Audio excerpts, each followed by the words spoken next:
Hello, my wonderful people. Good morning, good afternoon, good evening. Happy New Day, happy New Week, and happy Monday. I wish every one of us a very prosperous week. It shall be well with all of us. This message is coming all the way from Abia State, the state of Alex Choma OTTI, who just suddenly joined the Zoological Republic of Nigeria to deal with the BIAFRANS. As I'm talking to you now, EPA declares manhunt, forcing 700 IPOB members that they must join the zoo police, who's not police recruitment interview. Hey, now waiting to happen for other state now. And this matter, can come for now. They're gonna see how OTTI one recruit the future BIAFRANS. The Biafran soldiers say they must join the so-called force so that they go to work under the government that have not given any kind of listening ear to the plight of the Southeasterners. OTTI, you are really biting more than you can chew. Anyway, my wonderful people, may we read the news according to the way it is. Please help me like, share, comment, and make sure you subscribe to my channel for more and more interesting videos coming your way. Remember, my name is still the man. I'm Andia reporting live from the platform of Okude Daily Talk. Abia State Governor Alex OTTI has expressed a concern over the poor response of youths from the state to the ongoing police recruitment exercise. A statement issued by the Commissioner for Information and Culture, Okoye Abi Okekano, noted that it had come to the notice of the government that the quota allocated to the state in the recruitment exercise had been grossly underutilized. We don't need them, I beg.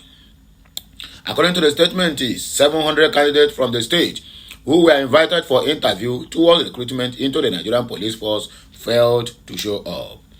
Regrettably, about 700 candidates invited for interview in the ongoing recruitment exercise are yet to show up.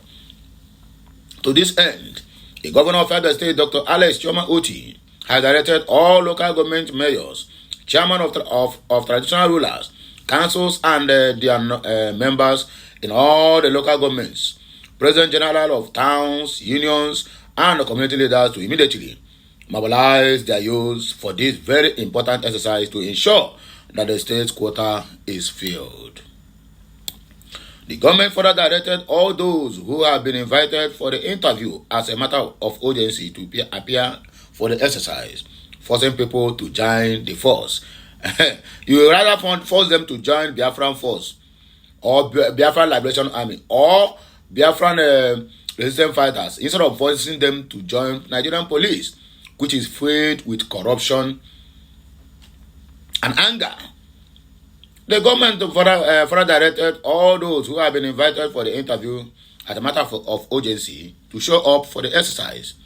Abia cannot be left out in the scheme of any aspect of Nigeria's social, political, and economic life, the statement said.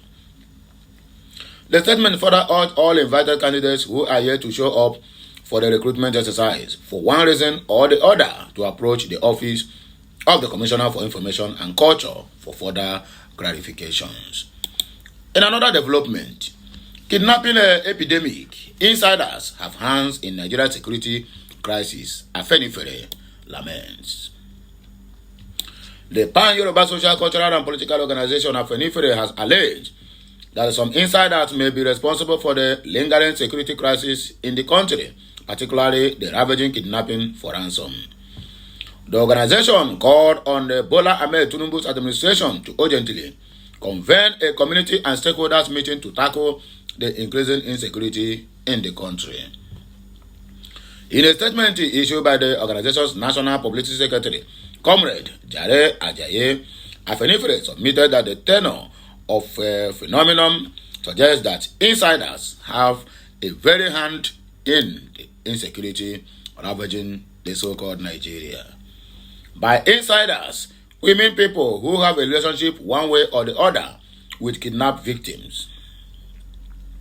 In other words, the mastermind of this dastardly act or their collaborators could be family members, business associates, or those with whom the victim has a social relationship with.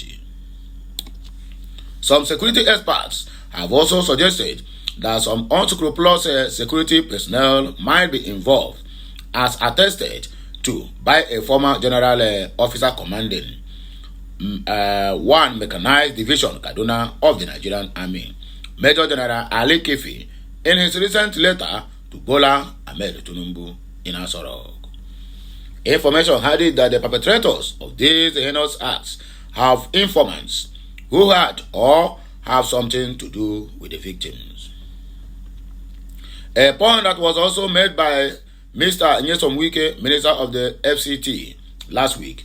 But situations do occur where terrorists infect security uniforms, ambush travelers on highways, such as the ones that happened on Lagos-Ibadan Expressway, Abuja, Kaduna Highway, Ikere, Iju, Iwaraja routes in Ekiti State, and so on and so forth. Even where terrorists attack communities, such as the ones that took place in Benue, Plateau, Borno, NIJA, Sokoto, Nasarawa states, among others, such were carried out by those who are familiar with the residents of the communities involved. Otherwise, it will not be easy for outsiders to know how to navigate the territory. Citing the recent kidnap incidents in Otu, Saki, and Okaka in Oke Ogun area of Oyo State, incessant abductions in the Federal Capital Territory, Abuja, sacking of communities in Niger State, a Fenifere spokesperson asserted that there were indications that some of these incidents had signatures of insiders as conspirators or collaborators, if not they are masterminded, according to the spokesperson of Afenifere. In another development,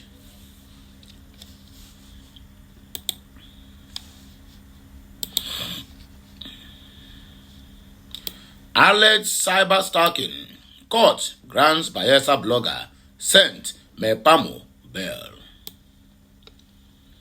Justice Emeka Nwite of the Federal High Court, Abuja, has granted bail to the Bayelsa-based news blogger and owner of NIJA Live TV, Mr. Sent Mepamu Onisha.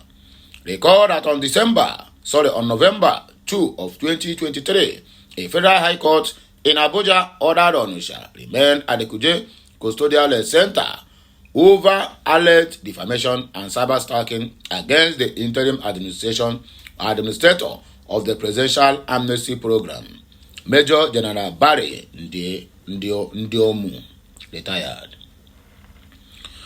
Onisha faced charges in the Federal High Court, Abuja, for alleged cyber stalking in suit numbered FJC/Abuja/CR 492/2023 between the Inspector General of Police as the complainant and Mepamu Onisha Sent as the defendant.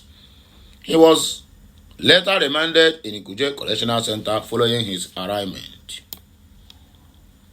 During the bail application hearing, the prosecuting counsel, Victor Okoye, opposed the bail application, raising doubts about the possibility of the defendant to jump in bail. The defense counsel, Benjamin A. Obara, argued that despite the prosecution's unfounded opposition, the court had this discretionary power to grant bail. After listening to the both submissions, Justice Nwite granted bail to Sent Mepamu Onisha, pending the determination of the trial, stating that the defendant has shown willingness to defend the case and cooperate with the court. Justice Emeka Nwite also remarked that there was no concrete evidence before the court supporting the assertion of the defendant jumping bail. He said, "I am granting the defendant bail in the interest of justice. Conditions of bail include a payment of 10 million naira, 2 sureties, one possessing a landed property within the jurisdiction verified by the deputy registrar, and the second surety being a responsible citizen of the country. Both sureties, along with the councils, must deposit 2 copies of their recent photographs with the deputy chief registrar, and the residence of the sureties must be verified by the court registrar." The case was adjourned to March 19 of 2024 for trial. The defendants also accused the standing trial of a 3-count charge of alleged willful libel, threat, causing anger and insult against the PAP interim administrator. When the charges were read, the accused person pleaded not guilty. The charges state, in part, that he, IPOB Onitsha, sent offense punishable under Section 24, subsection 1 of B of the Cybercrime Prohibition Prevention Act of 2015, and that you, IPOB Onitsha, sent offense punishable under Section 24, subsection 2A of the Cybercrime Prohibition Prevention Act of 2015. Anyway, my wonderful people, on the here I'm gonna hear we go take back breaky, and I go hear my voice.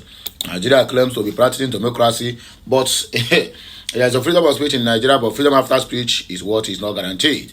Anyway, make sure to like, share, comment too, and make sure you keep subscribing to my channel for more interesting videos coming your way. My name is still the man. I'm Andy.